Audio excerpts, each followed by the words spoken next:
Camelot, c'est d'abord une parodie du mythe arthurien. Dans la série, Perceval le Gallois, donc qui est un chevalier légendaire au Moyen-Âge, devient un débile, incapable de se rappeler de son nom.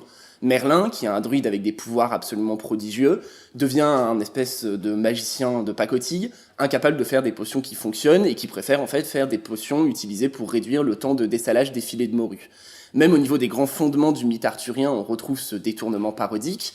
Et par exemple, au tout début de la série, on apprend qu'il s'en est fallu de peu que les chevaliers de la table ronde ne s'appellent en réalité les chevaliers du buffet à vaisselle. Au-delà du simple jeu sur l'anachronisme et sur la parodie, qui contribue bien sûr au charme de la série, Kaamelott a su s'emparer de sources très variées pour mieux utiliser, réécrire et réinventer notre histoire antique et médiévale. Avec une équipe d'universitaires fans de la série, on s'est penché sur Camelot pour se demander comment est-ce que cette série mettait en scène, construisait l'histoire, à la fois l'histoire politique, mais aussi l'histoire artistique, culturelle, littéraire, etc.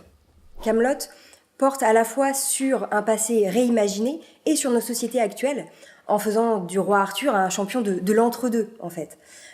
Ni tout à fait romain, ni tout à fait breton.